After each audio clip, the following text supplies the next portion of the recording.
Hi, this is Milani Douglas, the Director of Public Programs at the National Museum of Women in the Arts. We are pleased to have another episode of the Curative Collective. Today we have Jenny Dorsey with us. She was one of our reclamation artists. Jenny, I'd love for people to introduce themselves. So, Jenny, tell us about your practice and who you are. Hi, everyone. Thanks for having me. I'm Jenny Dorsey. I'm a professional chef, writer, and the founder of a nonprofit community think tank called Studio Atao. That's spelled ATAO, and it stands for All Together at Once. Thanks for having me. Glad to have you. Can you tell us a bit about what your studio produces and what kind of projects you all work on? Yeah, for sure. So pre-COVID, we were mostly events focused. We did a lot of events around the country. We were both known for something called Asian in America, which is a six-course dinner experience that fused food, drinks, virtual reality, poetry, and talked about the different complexities of the Asian American experience. Since COVID, we've pivoted, which has been in the works before COVID, but I think COVID, the silver lining of COVID is that it gave us some time to reorganize and restructure. And now we're much more focused on the think tank aspect of our work. So really reimagining what it means to be a think tank. A lot of the think tanks in the US right now are very top down. It's always been a very like white dominant, especially white men dominated space, a lot of money plays.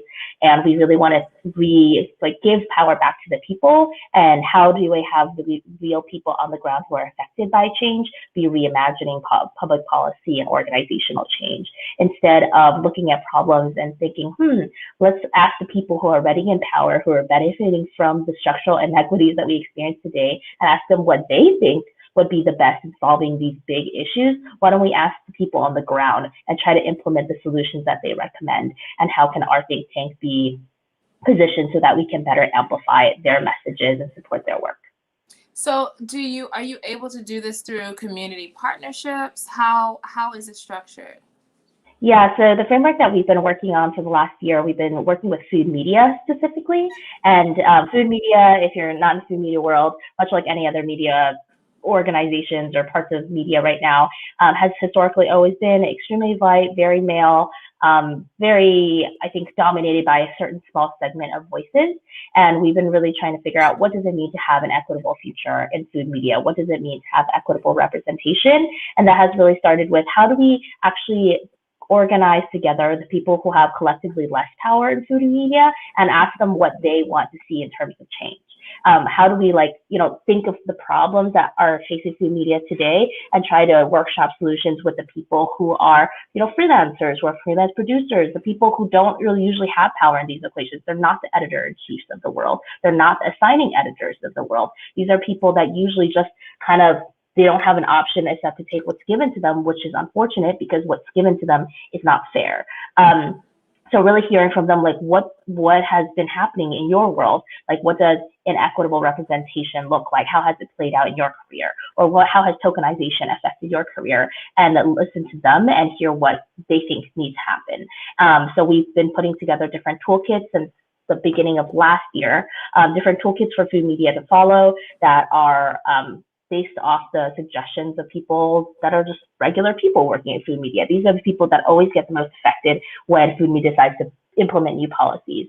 And so once we put that first toolkit out, we got a lot of great interest from the food media organizations and have been able to work with a lot more senior leadership to actually implement these recommendations, which has been great. We've been hosting a lot of accountability salons with them, listening to how they've been changing within their processes. That is all well and good, but we're now figuring out, how do we continue to incorporate, the feedback of the people throughout this process. So this week, we are hosting our first town hall for food media so that we can address outstanding questions like, how is food media supposed to respond to times of national crisis, like the Capitol insurrection or the Atlanta murders? This is something that, even with all the things that we produced last year and all the people of food media being upset about it, little structural processes have actually been done when it comes to, okay, as New York Times Food, this is how we're going to respond to these problems. Because a lot of times the change that we saw last year after following Black Lives has been a lot of individual changes, one editor doing this, or maybe one group of people in food media doing this, but what are the real process changes that can happen within an organization? Because if one person's kind of the leader of your diversity council and then they leave, then what happens? Like there's nothing to succeed them. Like how do we put into place real plans of succession instead of just relying on one person and their goodwill to keep on pushing forward the diversity initiatives at most of these food media orgs. So we're hosting a town hall for the first time this week as a way to create these sort of forums where leadership and people who have comparatively less power can interact naturally and candidly and talk about these problems in a really intimate and personal way.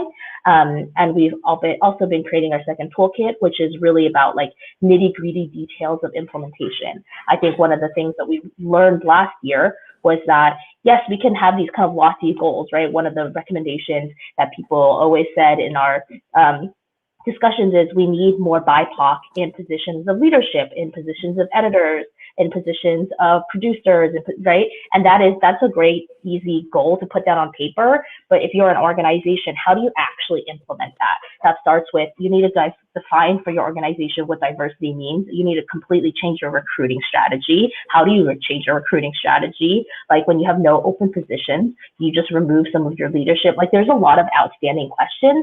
And I think what we saw is a lot of inaction or hesitancy to act because people didn't know how to respond to these situations. In many ways, these sort of structural changes are unprecedented, and a lot of media organizations, for better or for worse, don't want to be the first ones to stick their necks out, you know?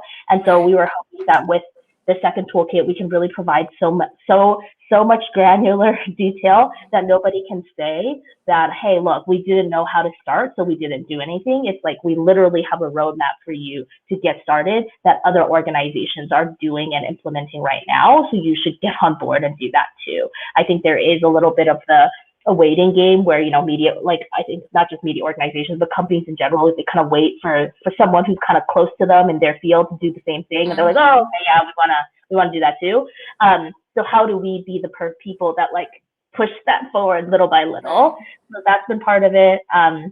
We're also doing 2 white papers with 2 different food media organizations that are publicly, like I think hopefully taking public accountability to the next level by really publishing like all the DEI initiatives that they're working on for the duration of 2020 and having quarterly updates to the public of like, this is what we implemented, this is what worked, this is what didn't work, this is what we're struggling with.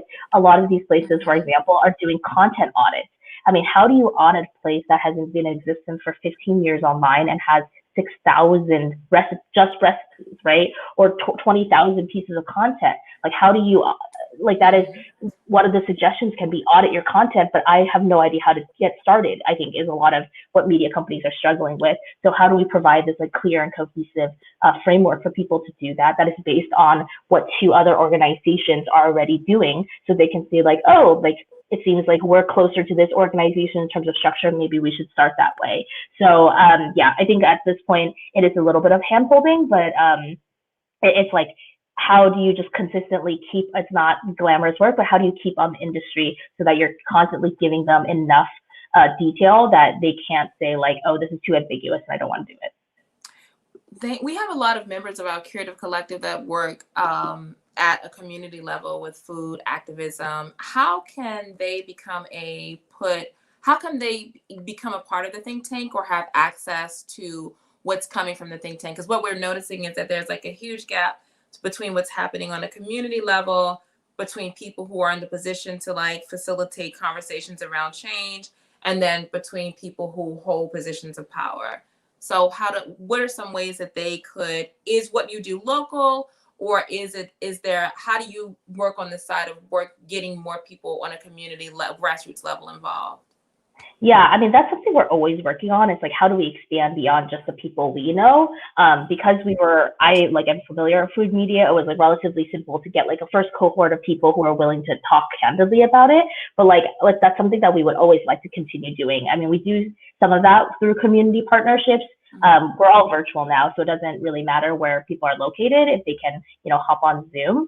But if people are interested, would love to have them attend town halls. That's a completely public, open, and free thing that everyone can attend. Just be part of additional, like, we call them experimental salons, but they're small group discussions where we're workshopping, what solutions should look like. Sign up for our newsletter, attend. They're all free. Reach out to us if there's a way that we can partner. We're always very excited and happy to do so.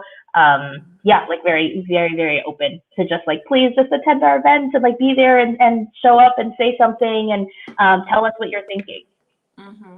Well, that's good. Okay, so we'll definitely have to make sure that people that are interested in joining your town halls, you can find Jenny Dorsey at her IG, and then you can also find her information about the studio. Tell us, say it one more time, Studio Atau?